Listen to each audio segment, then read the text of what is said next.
Assalamualaikum warahmatullahi wabarakatuh. Selamat malam, salam sejahtera untuk semuanya. Kang Iwan yang saya hormati. Mohon maaf saya sebetulnya dari tadi 30 menit yang lalu saya sudah siap ya. Dan saya mohon maaf mungkin tidak bisa ikut seterusnya karena saya jam 8 harus pindah ke diskusi TikTok ya. Judulnya provokatif, pendamping desa dan pemborosan uang negara. Sebetulnya yang bikin boros uang negara itu bukan pendamping desa, tetapi banyak penyelenggara negara ini yang eh, jauh lebih boros ketimbang kita memberikan hanya sekedar gaji kepada pendamping desa. Gajinya pendamping desa itu tidak layak. Kalau disebut tidak apa ya, tidak manusiawi. Bayangkan saja misalkan PLD itu gajinya antara 2.200.000 sampai 2.700.000 per bulan. Dia mengampu sekian banyak desa. Ya, ada yang satu pendamping 3 desa, satu PLD itu 4 desa, 5 desa, bahkan ada yang di Kalimantan, kemudian di Papua, di Sumatera Barat itu sampai mengaku 8 desa dan seterusnya. Gaji pendamping desa di level atasnya itu cuma 3 juta, paling pol 4 juta dan seterusnya. Artinya memang sebetulnya sama sekali ini tidak layak untuk gaji seorang pendamping dengan tugas yang menurut saya agak berat ya, terutama teman-teman pendamping lokal. Ya dibanding dengan gaji-gaji komisaris ratusan juta nggak jelas gajinya, nggak jelas kerjaannya itu ya, saya kira justru pemborosan bukan. Jangan melihat dari jumlah total gaji pendamping nasional, kita harus total dengan jumlah pendamping 35.000 itu. Bayangkan misalkan kita menggaji 35.000 orang. Dan saya kira kalau dibagi ke masing-masing pendamping itu kecil banget. Ya, mungkin jauh lebih besar dengan gaji yang lebih. Itu yang pertama. Yang kedua, secara regulasi, rujukannya pendamping itu jelas kandungannya. Di Undang-Undang Nomor 6 itu eksplisit. Bahkan lebih eksplisit disebut di Peraturan Pemerintah Nomor 43 Tahun 2014. Pasal 128, pasal 129 dan seterusnya. Tidak perlu saya baca lah karena mungkin teman-teman yang hadir di kesempatan itu tahu seperti apa pendamping. Yang ketiga, kenapa pendamping itu penting? Karena sekali lagi begini, dulu waktu saya berdiskusi di Undang-Undang RUU Desa itu, banyak pemerintah waktu itu memberikan warning kepada kita. Dan warning itu benar-benar terjadi hari ini. Salah satu warningnya adalah bagaimana kalau kemudian tiba-tiba setelah Undang-Undang Nomor 6 dan 14 itu disahkan, tiba-tiba kemudian pemerintah itu mendapatkan kucuran dana besar. Mulai dari 800 juta sampai 1,4 miliar. Yang selama ini mereka hanya mendapatkan ADD, alokasi dana desa. Dan itu kecil, kisarannya paling kalau di Jawa itu 300 maksimal 600 juta. Tiba-tiba kemudian dapat uang. Apa yang terjadi? Di saat situasi satu, mohon maaf, kapasitas pemerintah desa kita itu belum kuat mengelola uang sebesar itu. Yang kedua, perencanaan desa kita juga masih belum terlatih. Kenapa? Karena selama ini pemerintah desa atau desa itu tidak pernah diberi kewenangan untuk merencanakan pembangunan di desa. Tidak pernah diberi kewenangan untuk secara otonomi mengelola pembangunan. Tidak pernah diberi kewenangan untuk kemudian mengevaluasi atau memonitor pembangunan desa. Tiba-tiba kemudian Undang-Undang Nomor 6 itu memberikan otoritas yang besar seperti itu. Nah, berangkat dari situ kemudian perlulah pendamping. Jadi pendamping ini tugasnya bukan pengawasan, Pak. Ini yang salah ini. Kalau ke pengawasan itu kan punya kewenangan hukum. Namanya pendampingan, tugasnya itu pemberdayaan. Siapa yang diberdayakan? Masyarakat sekitar desa itu. Yang kedua adalah pemerintah desa dan BPD. Itulah yang kemudian didampingi oleh pendamping lokal desa, pendamping desa, kabupaten dan seterusnya itu. Ya. Nah, oleh karena itu maka karena pendamping itu pendampingan, yang kedua tugasnya pemberdayaan, tentu saja pemberdayaan masyarakat desa dan pemberdayaan aparatur pemerintah desa. Yang ketiga tugasnya adalah peningkatan kapasitas pemerintah desa, BPD maupun masyarakat di sekitar itu. Kemarin kita punya DRP. DRP itu namanya Daily Report Pendamping Jiwa. DRP itu isinya kita ingin mengecek, kita ingin mengetahui seberapa jauh pendamping itu bekerja. Kita absen Pak tiap hari. Absennya itu bukan hanya tiap hari Pak, tiap jam kita absen. Kita punya aplikasi namanya DRP. DRP itulah salah satu kontrolnya pemerintah pusat, Kementerian Desa PDT, untuk melihat pendamping itu bekerja atau tidak. Apa tugasnya? Satu, pemberdayaan, yang tadi saya sebut. Yang kedua adalah fasilitasi. Apa yang disebut dengan fasilitasi? Pendamping memfasilitasi jika ada kepala desa yang tidak melaksanakan RPJMD, RKP desa, dan tidak menyusun APBD. Mungkin juga musdes tentang RPJMD itu tidak baik, partisipasinya lemah. Jadi contoh misalkan, kadang-kadang ada musdes RPJMD, musdes RKP itu pesertanya kan jelas diatur. 1 kepala desa, 2 perangkat desa, 3 BPD dan tokoh masyarakat. Nah, kita minta pendamping memfasilitasi Pak Kades untuk memastikan musdes itu ada. Yang kedua, memastikan kualitas musdes. Yang ketiga, memastikan pesertanya itu mudah untuk memastikan ada partisipasi perencanaan pembangunan di situ. Semua itu dilakukan oleh pendamping dan hasil potret mereka, capture mereka, dokumen RPJMD, dokumen RKP, dan APBD itu disampaikan ke kita lewat aplikasi itu. Jadi Kang Iwan, kalau mau tanya rekomendasi atau dokumentasi RPJMD, itu kita punya. Dokumentasi RKP, kita punya Pak. Nah, kemudian postur APBD masing-masing desa, Indonesia kita punya Pak. Dari mana? Itu dari pendamping. Itu salah satu tugasnya. Ini penting sekali untuk memastikan bahwa Kemendes memastikan memang kemudian ada sinkron antara perencanaan pembangunan desa dengan pemerintah di atasnya, baik kabupaten, pemerintah provinsi maupun pemerintah pusat. Makanya kenapa kemudian Menteri Desa membuat Permendes tentang prioritas penggunaan desa. Jangan sampai kemudian, mohon maaf, perencanaan pembangunan di desa itu KRBDW kalau bahasa Jawanya tidak sejalan dengan pembangunan nasional. Itu tugas yang kedua. Nah, tugas ketiga adalah pendamping itu adalah memediasi. Kalau kemudian misalkan ada konflik, baik kepala desa satu dengan kepala desa yang lain, atau kemudian kepala desanya dengan perangkat desa. Dan hal ini banyak terjadi, terutama kepala desa baru jadi kepala desa. Mohon maaf, kemudian lawan yang dikalahkan itu adalah incumbent petahana, maka kepala desa yang baru berhadapan dengan perangkat desa lama. Pertanyaannya, apakah itu efektif? Dan seterusnya. Jadi itulah yang dilakukan oleh pendamping. Yang kedua advokasi. Advokasi banyak, mohon maaf sekali lagi, ada atau banyak kepala desa, perangkat desa PBD belum tahu persis tentang regulasi. Apa undang-undang apa Permendes itu, apa SE dan kebijakan semua, mulai dari Kementerian Keuangan, Kemendagri, kemudian Kemendes. Itu semua adalah tugasnya pendamping untuk memastikan agar penggunaan dana desa itu sesuai dengan rencana pembangunan nasional. Yang kedua, pelaksanaannya benar-benar sesuai dan sebagainya.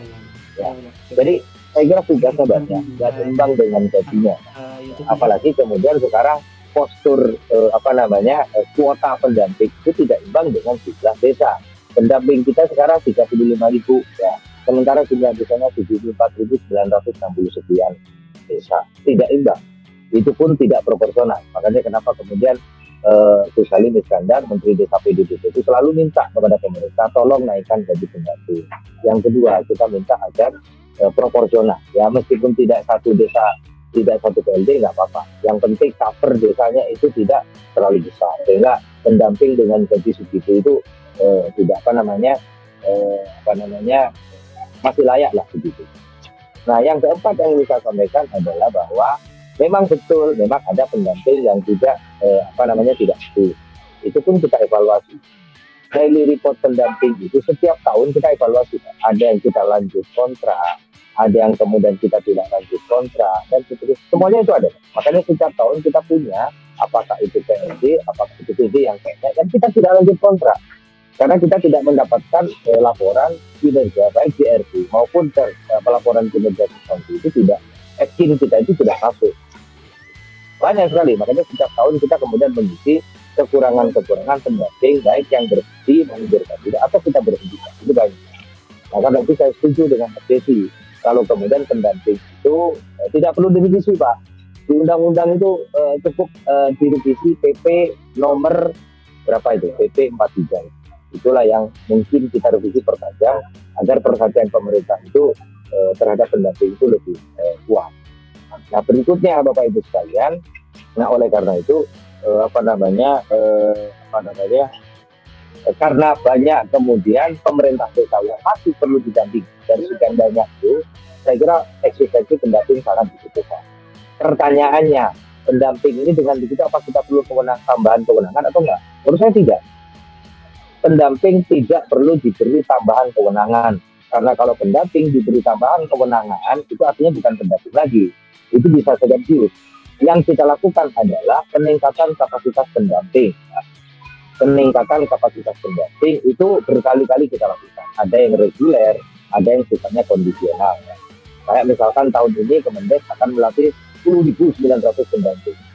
Kita latih baik yang baru maupun yang lama. Kita latih, kita kumpulin untuk memastikan agar kapasitas pendamping benar-benar mampu dan bisa mendampingi kepala desa dan pemerintah desa. Dari sisi regulasi, dari sisi kebijakan, dari sisi pelaksanaan pembangunan, sampai yang terpenting itu adalah persoalan bagaimana pertanggungjawaban penggunaan APBD oleh kepala desa itu. Semua materi itu ada. Target kita sekarang 10.900, tahun depan setiap tahun ada. Nah, oleh karena itu jangan diberi kewenangan, Pak. Pendamping tentu tidak setuju memberikan kewenangan tentang persetujuan RPJMD, RKP atau BPD. Itu bahaya nanti. Kita tidak beri kewenangan, tapi kita beri kemampuan mereka, kapasitas mereka, agar kemudian pendampingannya maksimal terhadap target pemerintah kita dan pemerintah. Nah, itu yang kita lakukan. Nah, oleh karena itu, saya kira mungkin bukan revisi tepatnya Pak untuk pendamping, tetapi diperkuat peningkatan kapasitas. Siapa yang melakukan itu? Kemendes salah satunya yang punya kewenangan untuk mengelola pendamping untuk melakukan itu. Dan setiap tahun kita lakukan. Yang ketiga Bapak Ibu sekalian, kita ini Kementerian Desa itu kan nggak punya kaki di dalam. Maka satu-satunya kaki atau tangan Kemendes untuk melihat itu tadi RPJMD, RKP, dari sisi keterbitaannya, dari sisi dokumennya, dari sisi partisipasi musimnya, itu dari Kemendes. Jadi dan kita punya datanya sampai sekarang. Desa-desa yang telah bikin APBD, desa-desa yang telah bikin RKP itu ada semuanya di kita. Dan kita mengetahui itu semua dari pendamping kita. Informasi itulah yang penting. Karena kenapa? Yang terpenting lagi adalah nyambung tidak RKP, RPJMD, RKP, APBD kita dengan prioritas penggunaan dana desa. Jadi contoh misalkan prioritas penggunaan dana desa sekarang itu harus nyambung, harus penguatan ekonomi lokal. Karena ekonomi nasional itu akan kuat kalau ekonomi lokal itu kuat. Makanya kenapa kemudian Menteri sangat memprioritaskan pembentukan BUMDes dan kemudian bagaimana pendamping kita juga arahkan agar punya kekuatan kemampuan untuk bisa mendampingi BUMDes. Yang kedua masalah bencana dan seterusnya. Jadi itulah sehingga kenapa kemudian jadi kalau teman-teman apresiasi Bapak tadi bilang keterlibatan pemerintah kita sebetulnya bukan keterlibatan, tapi konteksnya kita fasilitasi. Jadi Kementerian Keuangan yang kemudian mengatur transfer duitnya, Kemendagri kemudian mengatur tata kelola pemerintahnya. Kenapa itu penting? Karena kepala desa itu pemimpin penyelenggara pemerintah. Nah, yang ketiga Kementerian Desa Pembangunan Daerah Tertinggal itu memfasilitasi bagaimana agar penggunaan dana desa itu benar, Pak. Makanya kita juga punya aplikasi. Nama aplikasinya itu monitoring evaluasi dana desa. Jadi setiap tahun kita punya data untuk apa dana desa oleh kepala desa. Kita punya, Pak. Kita punya. Dan kita punya APBD mereka kita punya. Kemudian dana desa untuk apa saja itu kita punya. Sampai kepada persoalan pembangunan sarpras atau fisiknya kepala desa itu kita punya. Makanya setiap tahun kita memberikan data itu kepada Presiden. Dan oleh Presiden selalu disampaikan dalam pidato kendegaraannya tanggal 16 itu. Itu datanya dari kita. Lewat aplikasi Monet dana desa. Sekali lagi ini penting. Kenapa? Karena seringkali kemudian Pak Kades lupa, Pak. Karena mungkin Pak Kades waktu kampanye janji ini, janji itu. Ternyata kemudian postur APBD desa nggak cukup duitnya, akhirnya tidak tersampaikan. Banyak kemudian mungkin dulu waktu kampanye janjinya tidak realistis, bukan kewenangannya, tapi kemudian terkendala ketika mereka musuh, tapi dan itu. Jadi sekali lagi bahwa Kementerian Pusat, Kemendes PDB itu sifatnya fasilitasi untuk memastikan agar dana desa itu benar-benar dirasakan oleh masyarakat. Dana desa benar-benar menjadi kekuatan utama untuk penopang ekonomi lokal dengan cara membentuk BUMDes. dana desa benar-benar untuk peningkatan SDM masyarakat. Makanya dalam hal peningkatan SDM masyarakat itu sekarang Pak Menteri punya program namanya RPL, Rekognisi Pembelajaran Langsung. Sasaran utamanya itu adalah Pak Kades sama perangkat desa dan BPD. Jika atau ada misalkan perangkat desa yang sudah bertahun-tahun menjadi perangkat desa tapi masih ada SMA, maka kita beri program RPL. RPL itu kerjasama antara Kemdes dengan bupati-bupati masing-masing. Kalau kemudian ada perangkat desa yang mau kuliah cukup 2 tahun, tidak 4 tahun. Yang 2 tahun itu berdasarkan pengalaman mereka selama bertahun-tahun jadi perangkat desa. Itu masuk SKS. Jadi S1-nya perlu 2 tahun. S1-nya perlu 2 tahun aja, tidak perlu 4 tahun. Nah, karena itu kita sudah bikin kerjasama dengan sekian banyak perguruan tinggi, terutama perguruan tinggi yang kuat, yang ternama, industri itu, dan mereka setuju untuk menjalankan RPL, sekaligus untuk memastikan agar ada peningkatan kapasitas, terutama dari sisi formal, kepada perangkat desa, kepada desa yang masih desa. Jadi saya kira Kak Iwan banyak sekali sebetulnya mau disampaikan tentang bagaimana pentingnya pendaki. Oleh karena itu kalau ngomong revisi, saya kira revisi di posisi lain saya kira jauh lebih penting. Misalkan 10% dari APBN. Kalau sekarang 10% dari hanya total dana transfer, maka besok kalau mau revisi itu ya 10% total APBN. Ya.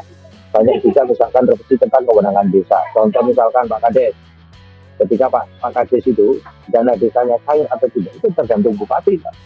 Ya, setelah APBD-nya sampai keluar, sampai sahkan lewat perdes, maka APBD sampai itu dievaluasi oleh Pak Bupati. Setelah evaluasinya dianggap clear, maka Bupati mengeluarkan surat kuasa, Pak, pergub tentang APBD. Baru kemudian Bupati mengeluarkan surat kuasa. Jadi 3 tahapan penting evaluasi APBD, pergub tentang APBD, kemudian tentang surat kuasa itu penting, dan itu kewenangan Bupati, Pak. Jadi Kades itu yang mungkin waktu evaluasinya nggak lolos di Indonesia itu bisa nggak cair. Nah, itu mungkin perlu ditinjau ulang, Pak. Tinjaunya dari mana? Itu tadi dari revisi undang-undang. Yang terakhir kan Dewan tentang penyelenggaraan pemerintah. Sekarang teman-teman ribut, Pak, terutama kades-kades baru, ya tidak bisa bekerja gara-gara kemudian perangkat desanya tidak loyal. Padahal disebut eksplisit di Undang Nomor 6 itu, kades itu adalah pemimpin penyelenggaraan pemerintahan desa itu, Pak. Maka disebut eksplisit kades itu berwenang memberhentikan dan mengangkat perangkat desa. Tapi banyak kades yang mengeluh karena memberhentikan ataupun mengangkat perangkat desa susah, Pak, karena harus melibatkan bupati lewat tangan-tangan tertentu.